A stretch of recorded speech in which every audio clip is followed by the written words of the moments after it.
सोनके Patil, Bharatiya Janata party दिव्यांग विकास आघाडी, महाराष्ट्र प्रदेश मन की बात समन्वयक आहे। भारतीय जनता पार्टीच्या म्हणजे या युतीच्या सरकारामध्ये दिव्यांगाची जे कामं आहे हे अति छान पद्धतीने अलीकडच्या काळामध्ये सुरू झालेले आहे। म्हणजेच उदाहरणार्थ सांगायचं जर झालं, आपल्या शहराचे लाडके आमदार माननीय श्री नामदार अतुलजी सावे साहेब यांच्याकडं दिव्यांग कल्याणाचं जे खातं आलं आणि तेव्हापासून अपंगाचे दिव्यांगाचे जे प्रश्न आहे याला गती या ठिकाणी निर्माण झालेली आहे। कारण इतक्या दिवस दिव्यांगाचं मंत्रालय वेगळं झालं होतं, परंतु त्यांचं जे खातं होतं महाराष्ट्राचे मुख्यमंत्री जे असेल त्यांच्याकडे राहायचं आणि महाराष्ट्राचे मुख्यमंत्री असल्यामुळे त्यांच्याकडं वेळ कमी पडायचा, कामं व्हायची नाही। तर आता काही महिन्यापूर्वी आपल्या शहराचे सर्वांचे सुपरिचित आणि सर्वांचे लाडके सावे साहेब यांच्याकडे ते खातं मुख्यमंत्री साहेबांनी दिलेलं आहे आणि त्यांनी अति उत्कृष्ट आणि छान पद्धतीने या ठिकाणी काम चालू केलेलं आहे। कारण आता अधिवेशन या ठिकाणी संपलेलं आहे। अधिवेशनामध्ये त्यांनी बरेचसे निर्णय अति उत्कृष्ट आणि छान पद्धतीचे घेतले आहे। उदाहरणार्थ, कारण दिव्यांगाचा जो पगार आहे त्यांना महिन्याला जो मानधन मिळायचं ते 1500 रुपये मिळायचं, आता काल त्याची घोषणा झाली आहे का त्याच्यात 1000 रुपये त्या ठिकाणी वाढ केलेली आहे। कारण दिव्यांग हा व्यक्ती कसा असतो हा आपल्याला सर्वांना सांगण्याची काही गरज नाही, कारण त्यांना त्याच्या ज्या अडीअडचणी या शासनाने, मुख्यमंत्र्यांनी आणि सामाजिक न्याय आपल्या दिव्यांग कल्याण मंत्र्यांनी लक्षामध्ये घेऊन त्याच्यावरती तो निर्णय घेतलेला आहे। त्यालाच जोडून दुसरा निर्णय असा घेतलेला आहे, कारण आपल्या महाराष्ट्रामध्ये अनाथ जे मुलं आहे, अनाथ जे बालक आहे किंवा शाळेमध्ये शिक्षण त्यांना फ्री आहे, राहण्याची व्यवस्था आहे, परंतु तो वयात मोठा झाल्यानंतर त्याला नोकरीसाठी किंवा कॉलेजला ॲडमिशन घेण्यासाठी, शिकण्यासाठी जे पैसे लागत होते, जी फी लागत होते, ती फी 100% शासनाने या ठिकाणी माफ केलेली। आणि हा निर्णय सुद्धा सामाजिक न्याय आपला दिव्यांग कल्याण यांच्या अंतर्गत येतो आणि हा सुद्धा निर्णय आपल्या सावे साहेबाच्या याच्यामध्ये तो आलेला आहे आणि त्यांना तो निर्णय घेतलेला आहे। तर असं सांगायचं जर अनेक निर्णय या ठिकाणी घेतलेले आहे, कारण बऱ्याच वर्षापासून दिव्यांगाच्या शाळा महाराष्ट्रामध्ये कार्यरत आहे, कार्यकर्ता आहे। 25 वर्ष झाले, 30 वर्ष झाले, काहीला 20 वर्ष झाले, परंतु त्यांना अनुदान दिलं नाही, त्या कर्मचाऱ्याला पगार नव्हता। कारण आता ह्या अधिवेशनामध्ये दिव्यांग कल्याण मंत्री यांनी आणि CM यांनी मिळून आणि ज्या शाळा शासनाच्या प्रोटोकॉलप्रमाणे ज्या 15 वर्ष पूर्ण झाले असेल त्याला सुद्धा अनुदान देण्याचं त्या ठिकाणी धोरण या ठिकाणी केलेलं आहे आणि जाहीर केलेलं आहे।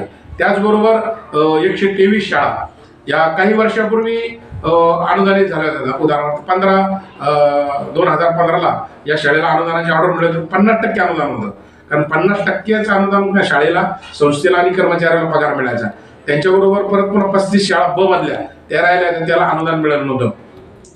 तर 123 शाळेला 100% अनुदान देण्याचा निर्णय आणि त्याचबरोबर ज्या ब मधल्या 123 मधल्या ज्या शाळा 35 शाळा राहिल्या त्या त्यांना परत पुन्हा 100% अनुदान देण्याचा निर्णय हा सुद्धा या ठिकाणी मंत्रिमंडळाने घेतलेला आहे आणि ही कार्यवाही त्याच्यावरती चालू झालेली आहे। खरंच मी भारतीय जनता पार्टी दिव्यांग विकास आघाडी महाराष्ट्र प्रदेश मन की बात समन्वयक या नात्याने मी स्वतः दिव्यांग असल्याने भारतीय जनता पार्टीचं दिव्यांग आघाडीमध्ये काम करतो हे निर्णय पाहून मला अभिमान वाटतो, कारण या ठिकाणी खरोखर दिव्यांगाला न्याय देण्याचं काम या मुख्यमंत्र्यांच्या सरकारामध्ये, या युती सरकारच्या काळामध्ये आणि सावे साहेब दिव्यांगाचे मंत्री झाले तेव्हा आता सुरू झालेलं आहे असं मला या ठिकाणी वाटत आहे।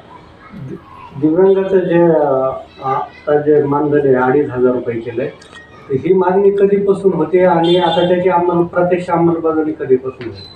ही मागणी तशी भरपूर दिवसापासून या ठिकाणी आम्ही संघटनेच्या माध्यमातून केली होती आणि बऱ्याच संघटना यांची मागणी होती आणि दिव्यांग जे लोक आहेत त्यांची सुद्धा मागणी होती, परंतु या ठिकाणी त्याच्यावरती निर्णय घेतला जात नव्हता। कारण निर्णय का घेतला जात नव्हता, कारण हे युती सरकार देवेंद्रजी फडणवीस यांचं जे सरकार आहे यांचा निर्णय घेण्याची काम करण्याची क्षमता जास्त आहे, परंतु त्यांच्याकडे जे शक्ती म्हणजे वेळ जे होता तो कमी पडत होता.